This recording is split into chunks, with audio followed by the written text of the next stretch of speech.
Hi friends, welcome back to my channel. I'm Sarah Martin with The Contoured Chemist.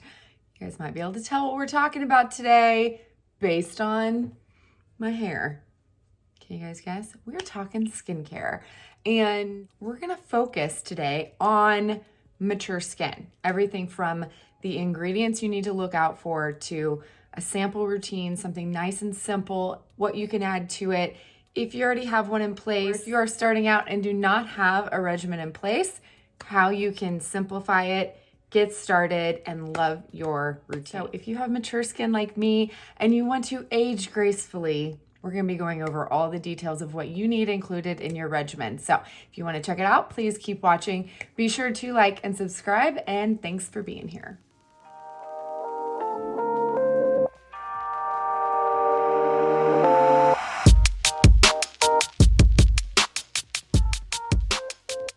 Welcome to my dark bathroom. Let's talk skincare.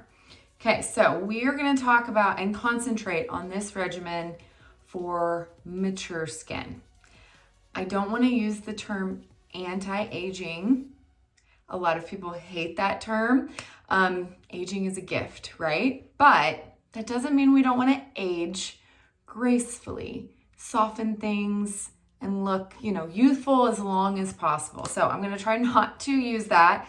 It's a loaded term, it has no definition, and a lot of skincare companies throw it around to sell you products. But what are the key ingredients you need to look out for? And what are the key steps in your AM and PM routine that's going to help you the most when it comes to mature skin? So first we're gonna concentrate on ingredients, because I feel like this is something that not only help you distinguish whether a product is going to do what it says it's going to do or not, it can also really help you make sure you don't have the same thing in your regimen that's completely unnecessary. So if you look at ingredient lists and the ingredient deck, so if you don't know, the ingredient deck is the list of ingredients that comprise of that product, okay? If you actually pay attention to the ingredients listed, you can see if you have things that might react that you shouldn't be using at the same time, or whether that's a good choice for something like mature skin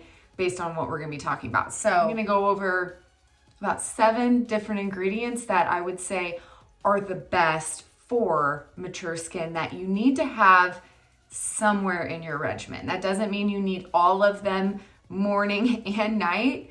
Definitely not, but if you're looking to really see a difference in your skin, these are things that you're gonna wanna make sure are included somewhere in your routine. And then I will go over specifics that I have discovered through the years that I'm really loving, but this also means that you could have stuff already in your bathroom that you can use if you just look at the ingredient deck and see, all right, Sarah said hyaluronic acid. Let's see what has it in there already. You will be surprised at how many products have multiple ingredients that can do the same job, that you might not need a separate product for every one of these things. Okay, so check and see what you already have. You do not need to run out and buy everything I'm talking about to establish your routine unless you just don't have anything. If you have zero skincare right now and you have never had a skincare routine, then hopefully this will give you a place to start, and I'll keep it simple, and then I'll show how you can add to it if you are more of a skincare junkie like me, or you want to step it up and see more results from what you're already using. Okay, so number 1, I bet if you've been around here for a while, you know what my number 1 will be. If you don't know, 80% of our skin's signs of aging are because of what? Sun exposure. Sun exposure, number 1, the reason why, and I know that is a huge one for me because I was one of those horrible people that used to sit in tanning beds, which is why I have aged faster than I should at my age. And that's why I have a lot of hyperpigmentation and wrinkles. And it's mostly due to growing up in a time period where tanning beds were okay. Self-tanners had not really advanced to the point where they are now, that they were all orange and smelly. And so that's just not something we did everyone just put on baby oil and laid out and went to tanning beds. I'm embarrassed to say how many times I went. I was one of those people with like month-long unlimited memberships. And I also already had melanoma before I was 40. So if that tells you anything, I am an avid sunscreen user, and I will preach it to the day I die that if you are doing anything for I almost said anti-aging, anything to look younger and you're not using a sunscreen, all of this is for nothing. Because as soon as you step outside, it doesn't matter your age, you're gonna reverse all the good you just did in your bathroom. Okay, so sunscreen, sunscreen, sunscreen every day. The number of rays that will go through your window are incredible. If you've never seen a picture of somebody, identical twins per se, one that wore sunscreen, one that didn't, a truck driver who never wore sunscreen and the side of their face that got hit with years of UV rays versus the other side, it's kind of mind-blowing, and it will really hit that home for you when you see proof of the damaging effect. Find you a sunscreen you love. I will go over some that are really good. Of course, ones that work really well with Seint, since that is what I use. Okay, number 2, retinoids. So if you don't know what a retinoid is, I'll go over kind of the class of compounds are broken down so it's a little bit easier to understand, because I will be honest, if you are not a chemist like me, it can be very confusing. And retinoids also have the added side effects that we kind of have to deal with, which is irritation, peeling.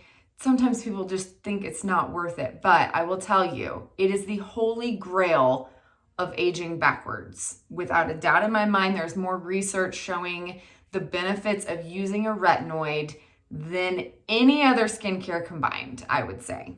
It increases the skin cell turnover, meaning it's going to improve your skin's tone, texture, number of dark spots, acne. It truly works for everything for our skin, including increasing the skin's natural ability to produce collagen. So collagen is what breaks down over time.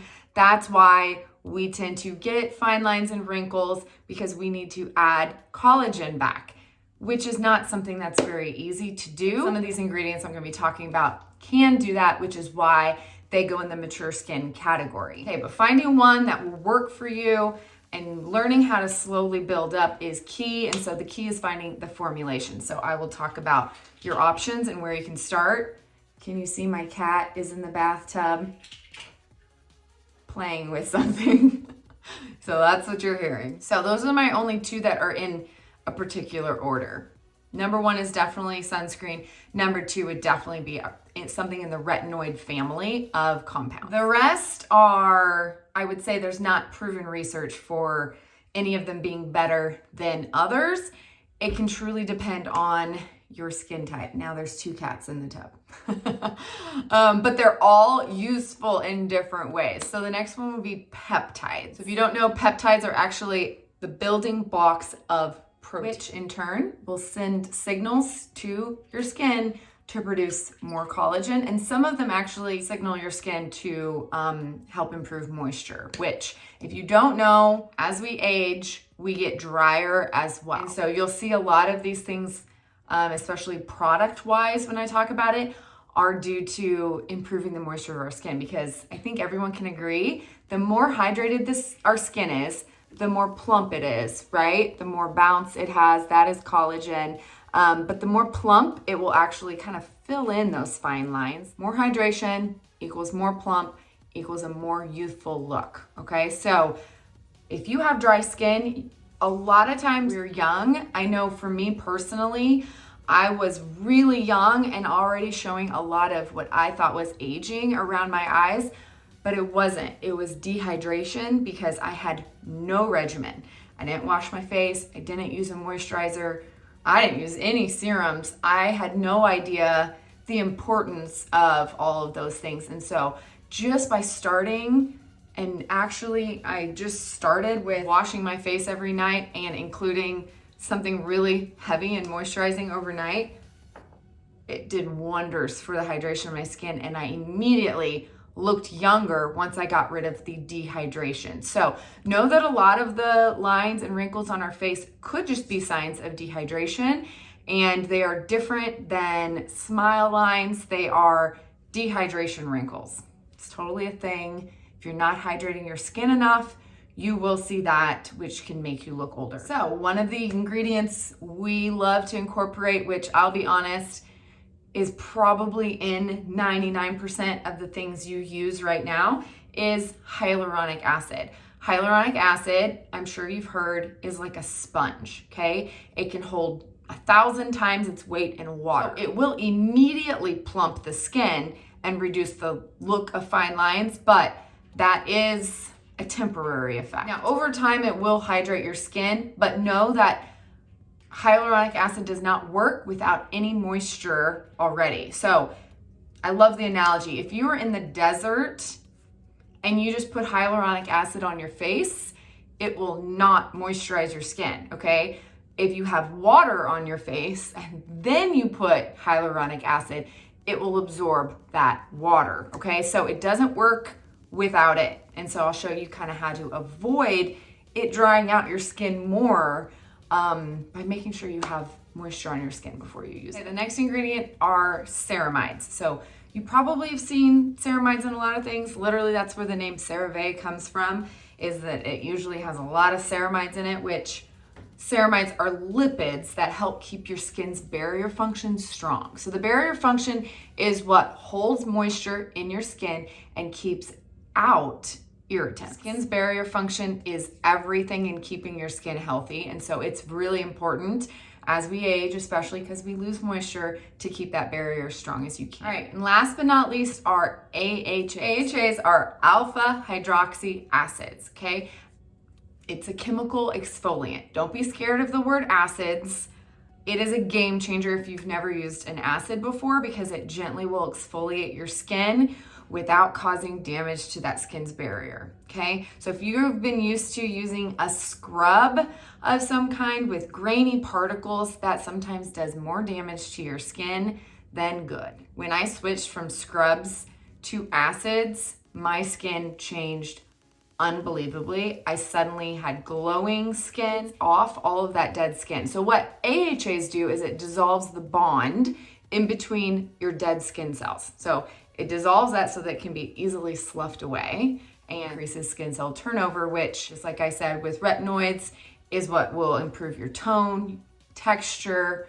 If you have scarring, if you want that natural glow to your skin, acids are where you're gonna get it. So glycolic acid is one you hear about a lot, because glycolic is really good for mature skin because it can penetrate deeper than any other AHA in our skin. It also has the added benefit of collagen and elastin production, okay? So it is really good. The downside of glycolic is that it's also very strong, and so you do need to slowly build up to it. I would not go in with this right away, every day. You're gonna damage your skin's barrier and get red and have inflammation. So the other AHA I'd recommend for mature skin is what is in all of our Seint products, which is lactic acid, which is derived from milk. Lactic acid is a gentler acid and is actually more moisturizing. It can actually increase your skin's natural moisturizing factors in your skin. So that one is really good for dry skin, and it still has the same benefits of glycolic. It will just be gentler and you won't get dried out as easily. So that was the last of the ingredients, but I know I'm gonna get asked, because I always do, and I talk so much about increasing our collagen, that this is just a natural question that comes up, especially right now in the beauty industry. And that is, what about collagen? So the truth is about collagen is that topical collagen, so meaning you find a cream that has collagen in it, topical collagen cannot actually penetrate the skin and do what our skin's natural collagen. It can't create our skin to make more collagen. It doesn't work that way. Science is difficult. Absorption into our skin is difficult. I don't recommend anything with topical collagen. There's no research that shows it will actually increase your skin's collagen. Unfortunately, same goes with collagen supplements that are to be ingested. They're huge right now. You'll see everything from powders to liquids that all claim it increases your skin's collagen, but there's no research proving that they actually do that yet. So until there's more research, it doesn't hurt to take them. I sometimes will mix a powdered collagen into my coffee because it dissolves, and I use it as a protein source. So it can still help your nails grow faster, your hair, skin, nails, maybe give you a little bit of a glow, but an actual an actual collagen production in the skin, there's no research that shows that it does that.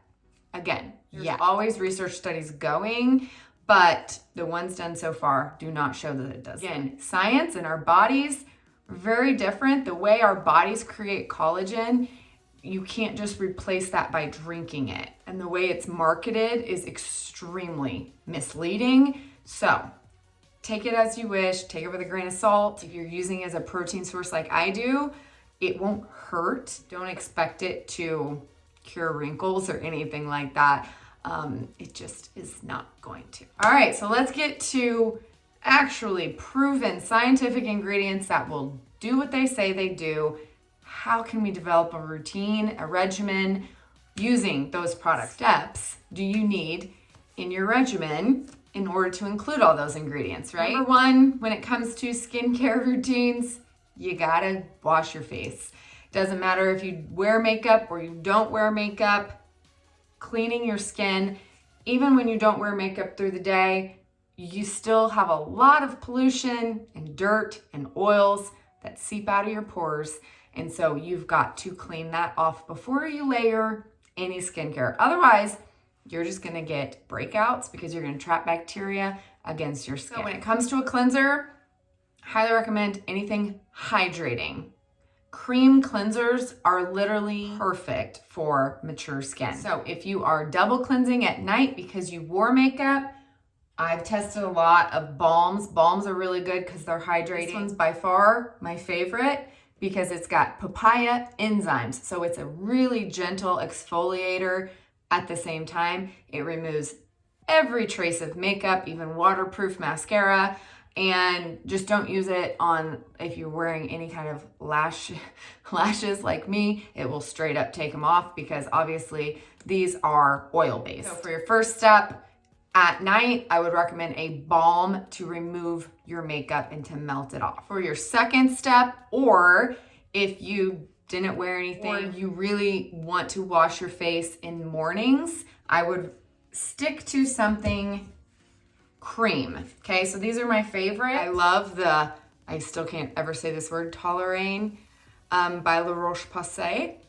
This one is amazing. I originally bought it for my husband who has dermatitis on his face and he's very dry.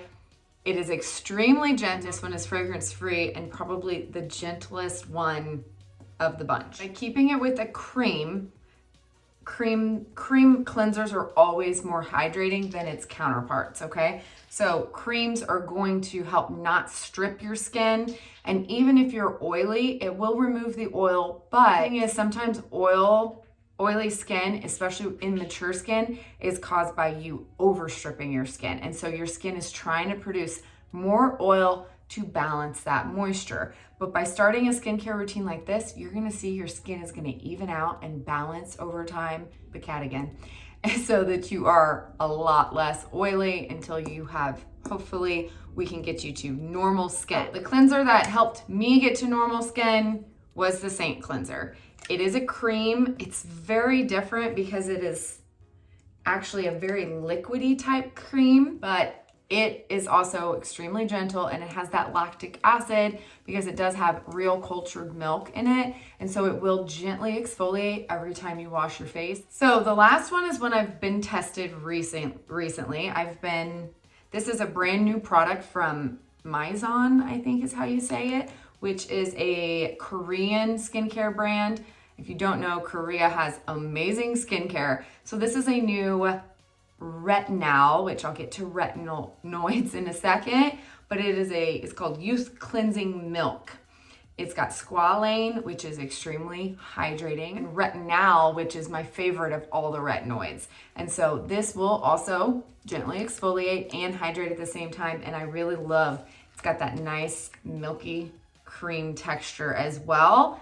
It's really good. But I will be honest, when it comes to cleansers, if you are going to save money anywhere in your skincare regimen, do it on the cleanser. Because why?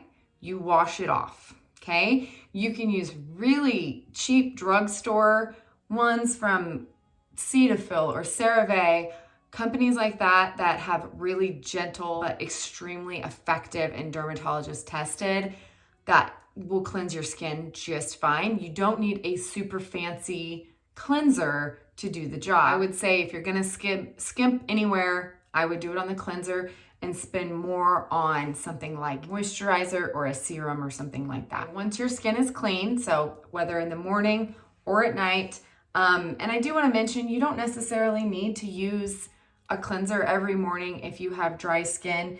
Most of the time, guys, I just use water, maybe microfiber washcloth, or even one of our microfiber rounds. Just wet it and kind of remove any excess oil that might have came out overnight. If I take care of my skin at night, I notice my skin is nice and hydrated, and all I have to do is use water. You could totally use something really gentle like this micellar water as well if you are a little bit more oily or you feel like you need a little bit something more than just plain tap water. Something like this is not gonna strip your skin. If you wake up in the morning and you are really oily overnight, and you just have very oily skin and you really need to remove that oil before you go in with your skincare, that's when I would recommend a gentle hydrating cleanser. Nothing too stripping. When we're going in order of application, obviously you always cleanse your skin first. Then the steps are optional, okay? You do not have to use things like toners, essences, serums. You don't have anything at all, I would recommend a cleanser and a good moisturizer. You can truly start there and see results if you go from no skincare regimen whatsoever. That alone will give you results, okay? So I'm gonna talk about your options though. So after you cleanse the skin, the rules are simple. You go thinnest to thickest, okay? And so right after cleansing your skin, that's when you're gonna go in with toner or an essence. Now, I will be completely honest, I am not a huge fan of toners. I don't feel like they're necessary unless they have a specific function. And usually that should be something like, I will use a toner if I'm breaking out. Say I need to kind of make sure I kill all that bacteria and I really want to make sure I'm in those blemishes, I will use something made for that. Or what you need to look out for is that a lot of toners now, it used to be toners were to make sure you removed all of your makeup. And so toners were always second steps in these more like package deal type regimens, okay? Which are fine, but I'll be honest, I find most lines have a couple of really standout products, and I don't necessarily like everything in their line. There's usually better options for certain things, and so that's why you'll see I use a lot of different lines of products. That's just what I've found through the years, that different companies make different things better than others. You don't have to stick within the same line, but if you want to start and that's easier for you, you totally can. A lot of toners out there are made like witch hazel based, and they're made to kind of like you use them with a cotton round and make sure you removed all of your makeup after cleansing. And I don't feel like that is necessary. In the morning, for one, you don't have makeup on. And at night, if you do a full double cleanse with a balm and a cleanser, you don't need that, okay? Then you need to just look for a targeted toner. There's a million different ones, and I would say for mature skin, you don't necessarily need something targeted for blemishes unless that's an additional concern of yours, but I'm just focusing on mature skin, okay? And the best for that. This is glycolic acid, and it is considered a toner. But when it comes to acids, you cannot use these every day. and you don't want to use these in conjunction with things like your retinoid, okay? So although this is a toner, I'll talk about how you can alternate. So maybe the night you use your retinoid, you don't use any toner. So you don't necessarily need to tone every single night or every single morning. I rarely use a toner in the morning. I will say if I had to pick, an acid toner would be my favorite of all the toning solutions. Because it does a very specific job and it's very easy to implement as the second step in your routine. You cleanse, you tone, you moisturize. You're done. If you follow me over on Instagram, you'll see I tend to use an essence a lot. Now this has done a lot of good for my skin. At first I thought it was really weird, but the more I researched, the more I was like, I've got to try this, and it's incredible. And that is using snail mucin, okay? So this is by far, I need to order another one, by far my favorite essence. And when I talk about a toner or essence as the second step in a regimen, I prefer an essence. And the reason why is because this does it all, in my opinion, because so snail mucin is naturally taken from snails. I'll be honest, it's gross, but they naturally have a lot of these ingredients that I just talked about, from niacinamide to ceramides in the snail mucin. So the amount of things this does all on its own is incredible. So if you have a damaged skin barrier, this always removes redness or irritation, keeps my barrier healthy, but it also moisturizes, and I'm getting all the benefits of those other ingredients at the same time. When it comes to mature skin being a little bit more dehydrated and needing extra moisture and kind of improving the barrier function to hold more moisture in the day, this would be my go-to. If I had to choose one, I would choose this over all others, okay? So this is the CosRx Advanced Snail 96 Mucin Power Essence. This is a holy grail in my skincare regimen. I will show you because I haven't put it on today. Yes, you might have to get past a little bit of texture issues if this grosses you out, but I promise it is so good. Okay. It also absorbs really quickly, and I like to use it all the way up to my eyes as well. Okay, if you choose to skip toner or essences, your second step would be straight in with your serums, okay? And so serums are all also thinnest to thickest, okay? So if you just think the more liquidy your product is, will go before the slightly thicker to then your serums, okay? And then you'll go into your cream products, okay? So if you think of that as the order of application you always stick to, and then I'll be honest, I just, based on consistency of each serum, that will tell me the order between my serums, okay? So if one serum is thicker than the other, I'll put the thinner one on first, right? What that does is it leads to more absorption by your skin. So if you think about it, the little bit of common sense, why would you put a heavy cream on and then put a thin serum on over it? How can you ever expect that to penetrate through that cream to actually get to your skin to actually do the job? Same goes when they're in the same category. Just go thinnest to thickest, and that way you'll know you always have the best absorption. Okay, so we talked about two things that are usually in serums, and that would be hyaluronic acid and peptides. What you will see is that there's a lot of serums out there that are both. And so you can easily not have a bunch of different serums that you're layering that you maybe don't necessarily need. Like, I know a lot of people come through my DMs that are just like picking up a straight hyaluronic acid.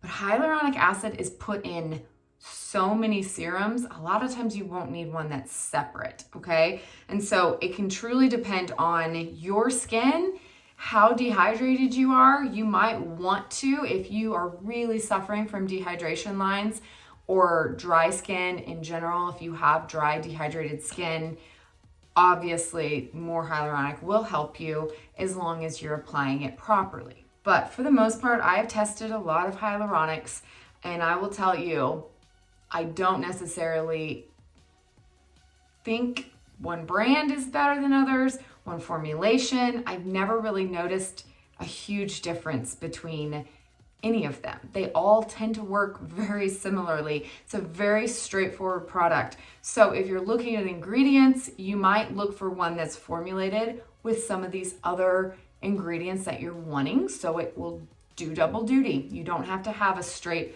hyaluronic serum. I've always found it extremely unnecessary. I'm not saying I don't ever use it. I actually really like this one on my lips for hydration, but I really love these two because they are very double duty for me. This is Used to the People Triple Peptide Plus Cactus Oasis Serum. So it's amplified with 4D hyaluronic acid, but it also has peptides in it. So this is my peptide and my hyaluronic, which is literally all I need in a serum for mature skin. And then of course, this is a holy grail for me as well. The Ordinary Buffet plus Copper Peptides. Again, this one has hyaluronic as well. Again, you'll see a lot of peptide serums have hyaluronic already in them. So I'd say check your labels and make sure you don't need that extra one by itself. So like I said before, the key with hyaluronic acids is making sure you already have moisture. If you don't, you are doing your skin a major disservice and you're not going to get the benefits of adding that hyaluronic. And so what I see the most often, especially if you are applying it first, is just people cleansing their skin, drying off their skin, and then putting it on. Just either leave your skin wet, or if you're like me and you applied something already, all I do is, this is why I use something like a thermal spring water, I just spray my face. Now you can obviously use just tap water and dampen your face and then use it as well. But I like the application of these. It just makes it really simple and fast. Okay, add hydration, and then I'm gonna go in with my peptide hyaluronic, and I'm gonna apply that while my skin is still damp. Okay, a lot of times you want to make sure that stuff is fully absorbed in your skin, but when it comes to that, damp skin, hyaluronic acid, always. And let me just make it really clear in case you don't know, hyaluronic acid is not actually an acid. It's not an AHA. It is just one of those things in chemistry. Naming in chemistry is a doozy, and a lot of times it doesn't make sense. The common name, there's a lot of different chemicals that have more than one way to name them, to be honest. And the common name is hyaluronic acid, but you'll even see it on ingredient labels as sodium hyaluronate. Same thing, okay? It's not an actual, if you've ever taken chemistry and you know nomenclature of chemistry compounds, you'll realize that it makes no sense. When we talk about AHAs or BHAs, it's just a hydrator. That's it, hydrator. All right, guys, we finally made it to our number one ingredient that if you are going to implement anything, you're starting from scratch, you want to do more than just cleanse and moisturize, I'd recommend adding a retinoid. It will do you the most, and you'll see the most effects than anything else. But the key with retinoids are slowly building your way up. And so I really recommend starting with something maybe over the counter, which is what we would call a retinol, ending in OL, okay? The classification of retinoids, which are any vitamin A type product, are confusing. And there's different names depending on how strong it is. And each one under is a derivative of the one before it. Which for somebody that's not a chemist, what it means is that it will absorb into the skin and it has to be converted in the skin to that next one. And then depending on how many down it is, the weakest has to be converted many times. Meaning by the time it gets converted, it's going to be less effective. Also means it's going to be gentler because it converts inside the skin as opposed to you putting the strongest one on there. And so this is why you want to start and slowly build, okay? And you also want to slowly introduce it to your skincare regimen. If you were to go in with the strongest retinoid 2 days in a row with your skin never adjusting to it, you will hate your face. It would be bright red, irritated, inflamed, peeling. Literally, if you've ever had chunks of your skin peeling off, that's what you would get. And it really damages your skin's barrier function, which is what we want to always avoid in skincare, because damaging your barrier just sets you back one.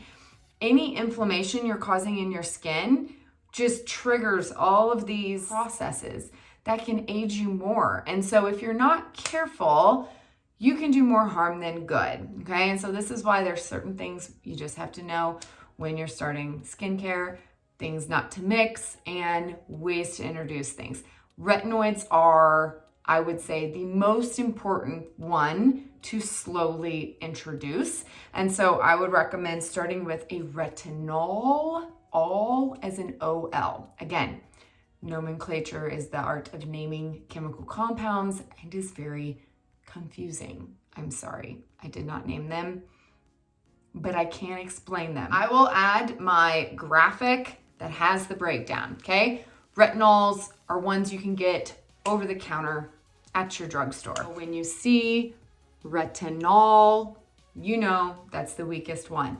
Now, just because it's weak does not mean you won't get results from it, and does not mean that you need to skip it, okay? I would say if you've never used anything, I would start there. I started there, at least kind of get your skin acclimated to it a little bit before you go ahead and get to the next one. Now, going with this new line from Maison, they also have a serum and a cream. Now you'll notice on here, this one is 0.1%, this one is 0.3%. Both of these though are made with retinol, okay? There are different percentages of retinols as well. Over the counter doesn't always give you a percentage. I would say if it doesn't, it's gonna probably be this one, which is the lowest dose. And you'll see there's different products that retinols are put in, okay? This is an eye cream. This is a serum. This is a cream. Shoot, this is an oil. Like, you can find things. Retinol is put in everything. If you are starting, I would recommend a serum or a cream. That way it's really straightforward where you're gonna use it in your order of application, okay? So if you're using a serum, you obviously put this on first, then you can moisturize. If you're using a cream like this, you usually will have to add your serums first, and then since this is a cream, it's obviously thicker, and so you'll put that on second. So this is the serum. You'll see it still looks kind of creamy, but you see how it runs? Serum, cream. It's a really easy way to test thinnest to thickest by just dropping it on your hand and tilting your hand and seeing what is the thinnest consistency. Whatever drips first, put that on first. Whatever's last, that means it's thicker, okay? So that's a really easy way to determine the order. But less has to do with the consistency, more has to do with the percentage. If you're new, start with the 0.1. I would say introduce this, and this actually has really good instructions on the boxes. I will be honest, there's a lot of skincare that it's a pet peeve of mine when they don't give you explicit instructions on the packaging about how to implement it. And it drives me crazy because it's, again, something that if you've never researched or watched a video like this, you would have no idea, and you can really damage your skin. So this one has on there, apply it once. I think it said twice a week for a couple of weeks, then working up to 3 days a week, and then eventually, you know, every other day, and then daily. So that's kind of the general consensus. I'd say the stronger it is, the more you need to use it for at least 2 weeks. I've always told people if they're starting stronger, one of them at the higher point of that chart, you want to introduce it for 1 night for 2 weeks, then go to 2 nights for 2 weeks, then 3 nights for 2 weeks, and then you can work your way up to every other day. I prefer every other day. I know a lot of people say every day, but I'm going to explain why in a second of why I personally do not use a retinoid every single night, because it minimizes the amount I can use other products. Okay, so we'll get there in a second. Start weakest, then you can gradually build up to this. And then after something like this 0.3 retinol, you can move up to a retinol. Okay, so I want you to see this, Al. Another word for it in chemistry is a retinaldehyde, okay? In chemistry nomenclature, Al is an aldehyde. They're the exact same thing. Retinols are my favorite form because they're stronger than retinols, and they are actually gentler than some retinols. They are my favorite, and they're actually what I tend to use on a daily basis. I love retinols for my skin. Some people just personally, I'll talk about the next one, but some people personally can't handle retinoic acid, which is the Tretinoin, okay? So Tretinoin is what you can get from your doctor with a prescription. There are some subscription services online now that can give it to you, but it starts at 0.025. So the percentages on this are very different. This is the lowest, and you have to start so slow with this one. So this is the one that I recommend. Once a week for 2 weeks, then twice for 2 weeks. This one, okay? This is the one that has very explicit instructions. You don't want to put it on damp skin. You want to use a pea-size amount for your entire face. This is the one that can cause all those adverse reactions, okay? But this is the holy grail of retinoids for mature skin. Once you get past 50, I would say you need to be using Tret in order to see results. I have tried it. I've gone back to my retinaldehyde for now.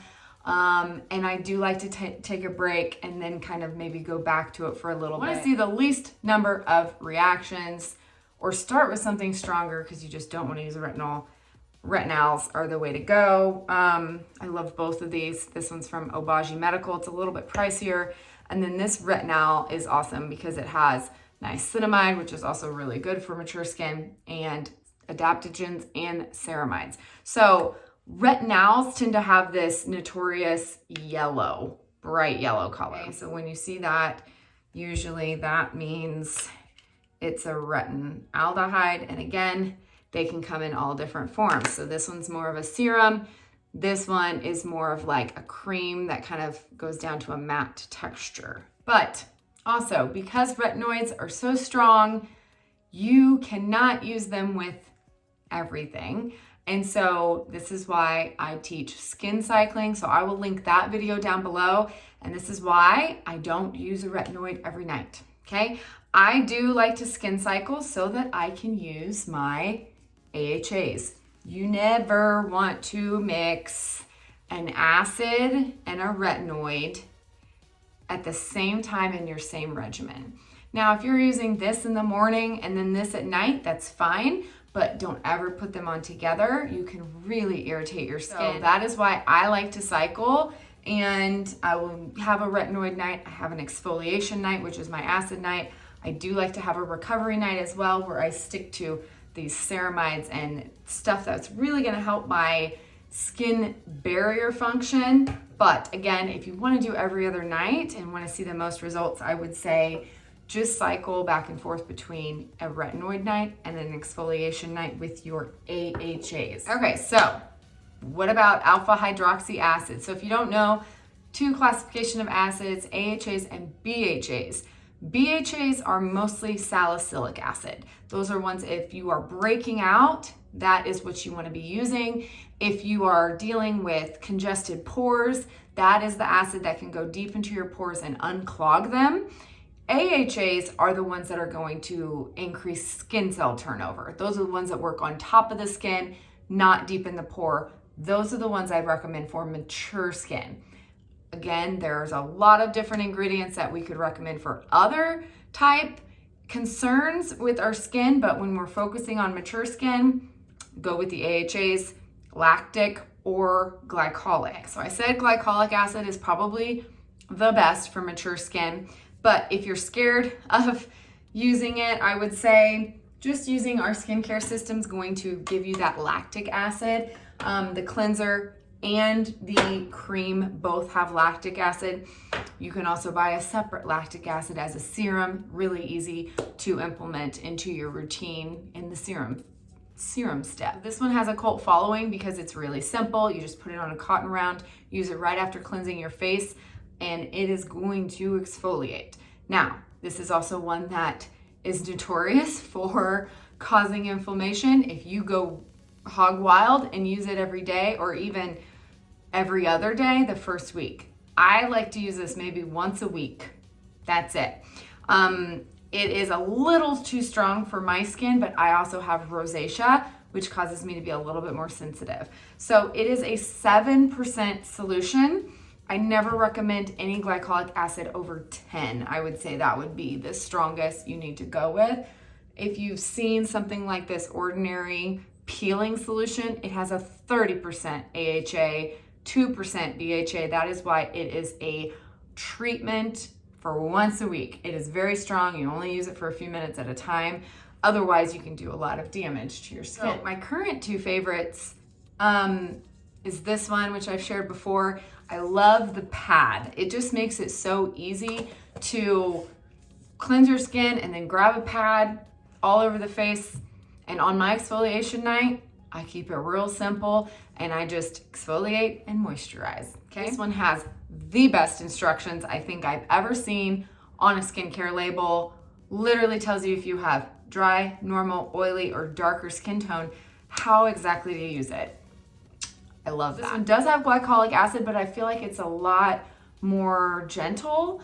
It doesn't have the percentage, so I'm not sure exactly, but if you look at the ingredients, it has everything from glycerin to aloe to even vitamin C. So this one is more of a multi-purpose pad. It's marketed as firming. That's because, what did we say? Glycolic acid is what will generate collagen and elastin production. So that is not false advertising. So this one actually kind of surprised me. I got it in a FabFitFun box, and not all the products I get in those are the best, but I really have been enjoying this. It is, I guess Figure One is the brand, Glycolic Glow Treatment, and I like it because it's got a really low percentage of glycolic. It's got 4%, so I feel like this is a really good one if you're starting out with glycolic. It also has PHAs, which are polyhydrolic acids. Those are the gentlest. I'd say if you, the opposite of mature skin, if you have a teenage skin and getting into exfoliating acids, that's where I would start. It is the gentlest by far, but this also has glycerin, squalene, and hyaluronic acid. So this is a really hydrating, calming, and exfoliating, and it's a serum. I've been using this on my lips even. So this one's great. You would just cleanse, put on the serum, moisturize, and you're done. Really easy, really little irritation for this. Okay, so we've got our cleanser, toner, essence, completely optional, or on exfoliation night, you can use that as your toner step. This pad, if you're using any kind of pad, that is at the toner step as well. Okay, then your serum, alternate your retinoid night with your exfoliation night. Never put them together. Then I would say the most important step for mature skin, which never, ever skip, is your moisturizer, okay? The only way to lock in all that goodness, especially if you're using a hyaluronic acid, again, you gotta lock in all that moisture with something heavier, a little bit more occlusive. in order for all of that to stay in your skin overnight, especially. Looking for a moisturizer for mature skin, you don't just want to find something that is thin in consistency. You want to find something, think ultra hydrating. Think something thick enough that, especially when I'm talking overnight, that is, you're still going to be able to see moisture when you wake up in the morning. That's always been kind of my area of testing. I've tested a lot of like moisturizers with peptides and all that kind of stuff in them. But if they aren't going to hydrate my skin for an entire night, I consider it more a daytime moisturizer than a nighttime moisturizer. So I don't think of it as a moisturizer. I think of a cream. And a cream will moisturize you for the entire night. And if it doesn't, then I would use something with it. So I'll get to that in a second. So my holy grail, what got me started in skincare, was the results I saw from this Seint cream. I've never found anything remotely close to what this does to my skin and the glow I wake up with. It is thick. I don't recommend this in the daytime, especially if you are a Seint user, because it has silicones, which will cause longevity with your makeup. And so this is only night. Clients that have really dry skin that feel like they need it during the day, but you don't want to use this during the day. It is meant to be a nighttime moisturizer. It is very thick and occlusive, and it will hold in all of that serum and hydration that we just worked so hard to put into our skin. So there's only one that I've ever found to be anywhere close to the Seint cream, and that is, I don't know if you can see, the Dew Instant Angel. I love this. I mean, it's literally marketed as barrier repair. It is lipid rich, meaning ceramides. Anything that says lipid, remember ceramides is a lipid. This is amazing for mature skin. I'll be honest, sometimes I put this down first if I'm feeling dry, and then I top it with the Seint cream, and then I'll top it with one more thing. So this is really good. It's the closest I've ever found to this. This one has lactic acid, even a retinoid derivative. Not enough that you'd have to worry about using it over your retinoids, no. But know that if you're using a retinoid, you have to top it with a moisturizer. Don't ever try to use a retinoid and then just go to bed, because retinoids will dry out your skin tremendously. So it will also help with the irritation and the peeling and all those side effects if you use something very occlusive over it, okay? And this is not something that will cause extra irritation. I get that question a lot.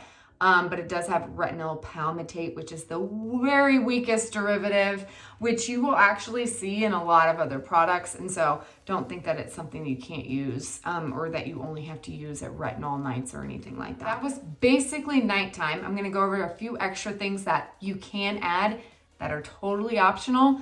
Let's go back to daytime real quick. So after we cleanse, there are certain things that are just AM, certain things are PM. Always use a retinoid at night. It will sensitize your skin to the sun. You don't want to use it with our next superstar ingredient, which is vitamin C. Vitamin C is one of the best antioxidants. It will actually help your sunscreen work better and help free radical damage. I always recommend, if you're going to keep a nice, simple AM routine, cleanse, vitamin C serum, moisturizer if needed, sunscreen. That's it. And for me, I just use my sunscreen as a moisturizer. And so all I do in the morning is rinse off my face, vitamin C, sunscreen, okay? The issue with vitamin C is that there are multiple kinds of derivatives. The strongest or the most pure form is what you would call ascorbic acid, okay? So if you see ascorbic acid on a label, that is pure vitamin C. The problem is it is extremely unstable and it is the most irritating. It is the strongest, but the most irritating, much like retinoids. So if you've never used a vitamin C before, I would start with a vitamin C derivative. So this one by Dermatology is vitamin C5. That's because it has 5 different vitamin C derivatives. I don't know if you can see it, but if you see the word ascorbyl in an ingredient list, that is a form of vitamin C. It's a derivative of ascorbic. It has sodium ascorbyl phosphate, magnesium ascorbyl phosphate, tetrahexyldecyl ascorbate, ascorbyl palmitate, ascorbyl glucoside, all of them. This one's loaded with ceramides. So this is a really good one to start with.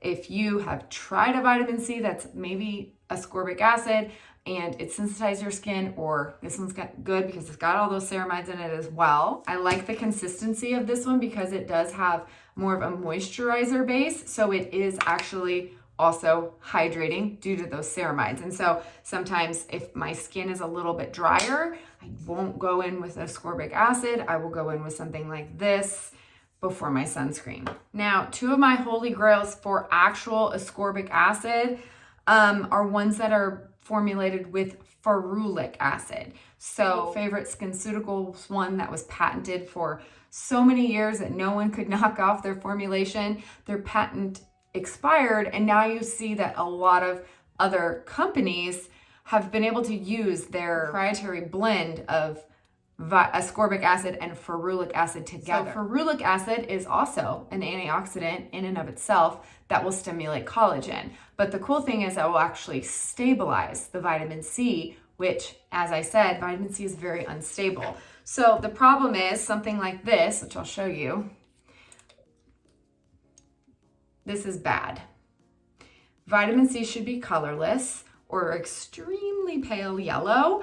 When in a serum form, air and light make it react, and then it is no longer active, okay? It's not gonna do anything. If your vitamin C looks like this when you get it, send it back. And if it turns this color, stop using it. It's no longer gonna do anything. It tells you it's bad, it's oxidized. Okay, so you wanna keep serums like this free of air, which means every time you get it out, you wanna make sure you are pushing on the plunger, putting it down into the liquid, drawing it up, using it, and pushing out all that air out of the plunger before you put it back in the bottle. That's gonna keep this as air-free as possible because there's only so much you can do, and an amber bottle is the best way of keeping out light, but you can totally keep this in the cabinet, something like that, so it doesn't oxidize as fast. One of the reasons why I recommend finding an alternative for something like the cult favorite SkinCeuticals is because that one's almost $200 a bottle, and it's bottled exactly like this. It will go bad before you can use the whole thing. That's a lot of money. So this one is a dupe. May love the Glow Maker. It's awesome. I don't feel so bad when this one goes bad before I go through the whole thing because I still have a lot in there. Obviously it's bad, but I test so many vitamin C's, I can't always use a full bottle before it goes bad. So my favorite way around that is finding something in powder form because it's only in liquid form that it oxidizes, and in powder form, you can mix it, okay? So as a powder, this also has ferulic acid in it. This is from the Nuco. It's a topical vitamin C.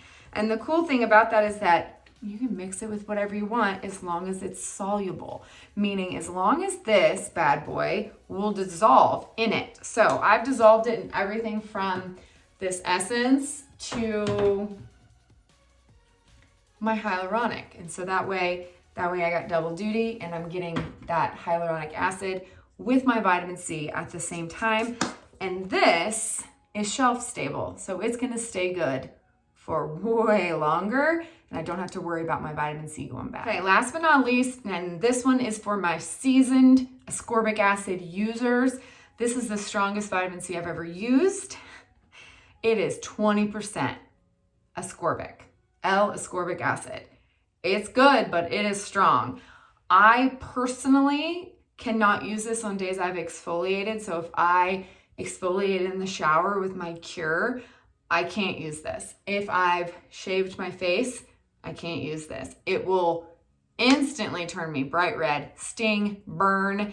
It's like if your skin barrier isn't completely, like it still tingles even on days that I haven't done anything to take off the top layer of my skin. So know that it is strong. It will do a lot. It is one of the best formulations you can get for ascorbic acid. This formula is not in a liquid form and is a lot more, it's in an airless pump, so it's airless. If you ever get an airless pump and it won't pump, kind of like our cream, burp it, then it will come out, okay? So it is a cream form and it's more stable than those serums. So after our vitamin C in the morning, if you need a moisturizer, which if you have mature skin, you might be drier, then I would say make sure you're sticking with a moisturizer that is free of silicones if you are a Seint user. So my two favorites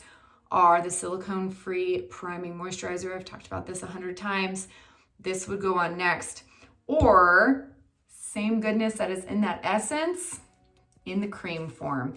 I got a message this past week on Instagram about this literally completely changing a woman's skin and getting rid of bumps she's had on her face for years. It's so calming and moisturizing all at the same time. I had to try this because I loved this so much, but this is much more moisturizing since it's in that cream form. So good. Recommend trying it. A current favorite is, I'm sharing more over on IG, is this Good Science Beauty. I love these creams.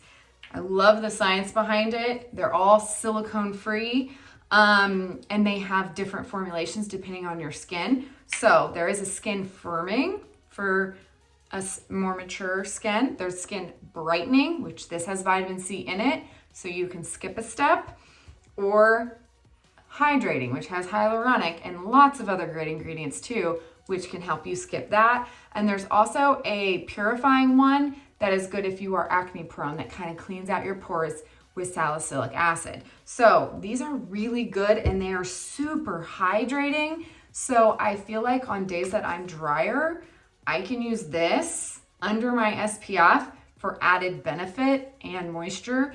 And this could totally replace your moisturizer if you have been using one. And they work really good layered together as well. Sometimes I'm like, well, I need all three of these today because my skin needs help. And so I'll just put on one, let it absorb, next, and next. Just for daytime, I use them at night too, but I love that they're finally something I could find that does a lot that is silicone free, which is hard to find. And last but not least, the number one thing, sunscreen. I test a lot of sunscreens, and if you're needing a recommendation that's not silicone free, just message me. I could totally help you out with some of my favorites that I've tried that actually do have some silicones in it. This one's really good. But if you're a Seint user, you want to steer clear of certain silicones. Dimethicone is number one. Higher up on the ingredient deck dimethicone is, the more likely it's going to cause issues with longevity with your makeup. So my two favorite is the Elta MD and the Glow Screen. This one only if you like a dewy look. This one's good for anyone who dries down a little bit more matte. But like I said earlier, the key with sunscreen is finding one that you don't mind applying every day. And nowadays there are such good science in the SPFs on the market that have really good for you ingredients. Like this has niacinamide to help your skin. And so you don't need I didn't even touch on niacinamide as an ingredient, which can do so much, but it's because it's in so many products like your sunscreen that you don't necessarily need a separate one. Okay, that wraps up AM. So AM routine, cleanse or rinse, whatever the case may be. Okay, vitamin C, mix it with hyaluronic, whichever one is best for your skin type or level of tolerance, I guess I should say. And then moisturize if needed. Always SPF last. That is what's going to create that barrier and protect your skin from the sun. Don't sunscreen and then moisturize where you're gonna move your sunscreen, okay? Sunscreen last always. I'm sure I'll get asked some extras. Eye cream. I feel like eye creams are those questions I get asked so often and I never have a clear answer. So here is my recommendation.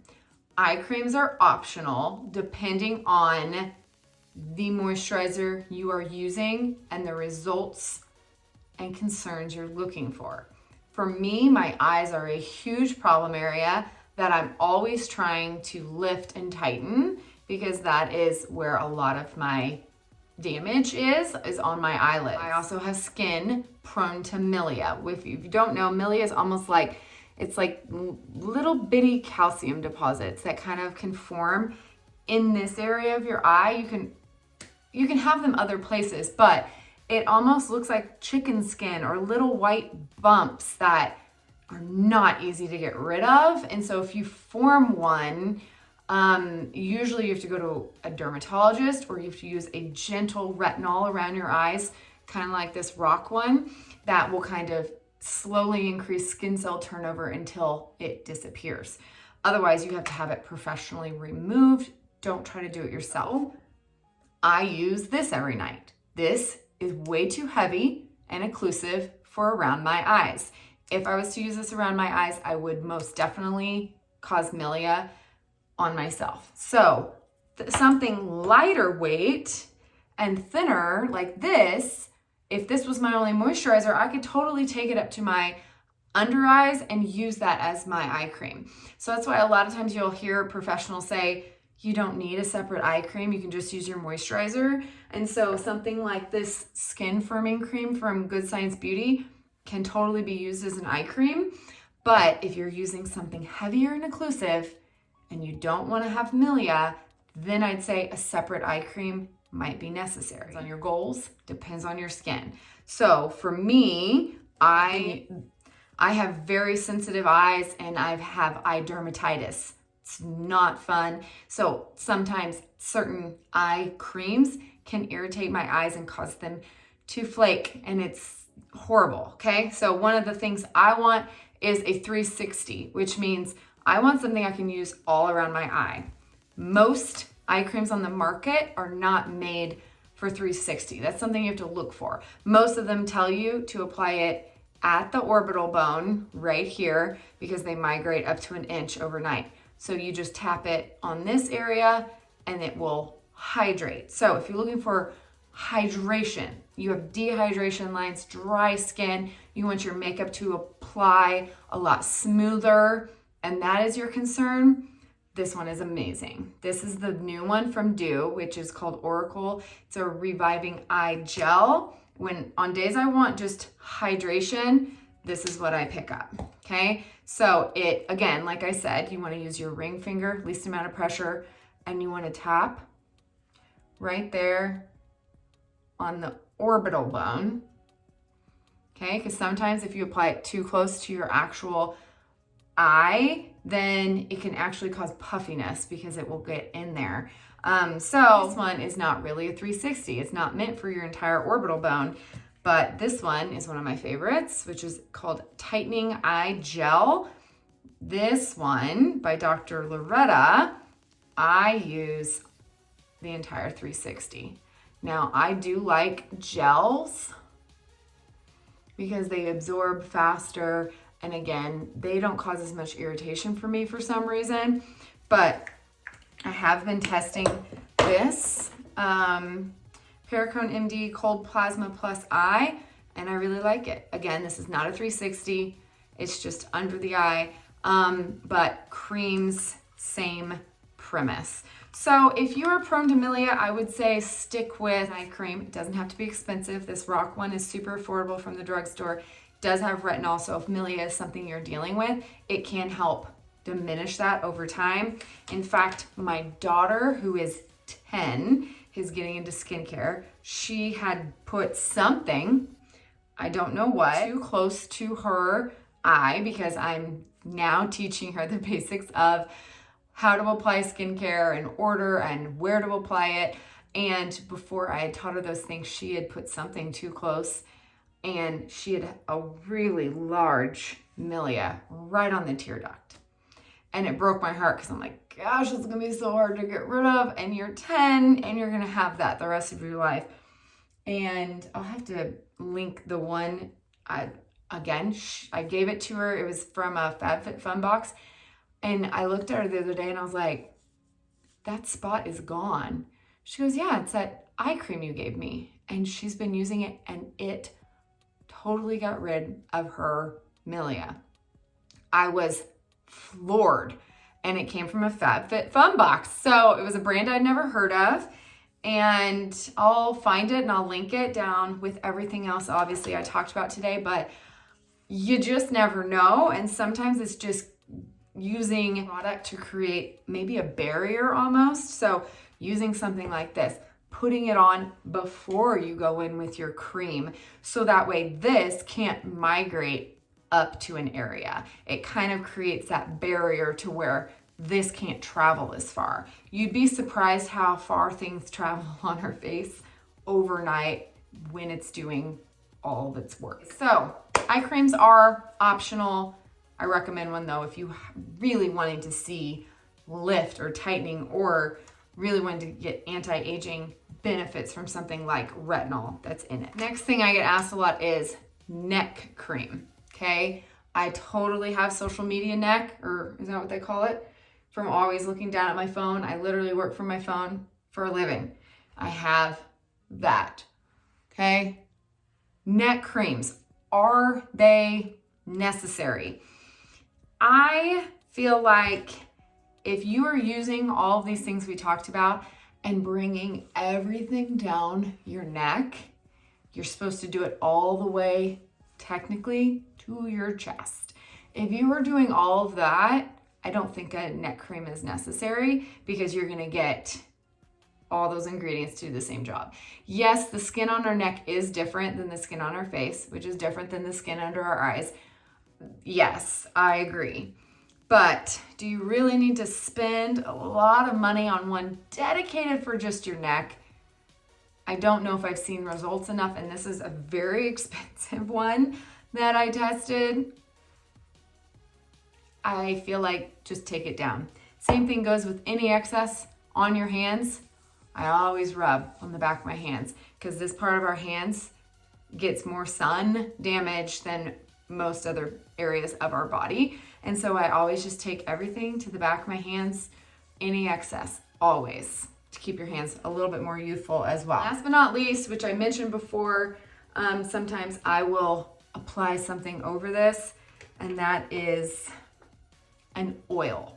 Now, if you have dry, dehydrated skin, and you've never tried slugging before, which slugging is a term meaning after you've done your entire skincare routine. Now, granted, do not do this on retinol nights. Anytime you use a retinoid, you never want to use an occlusive over it.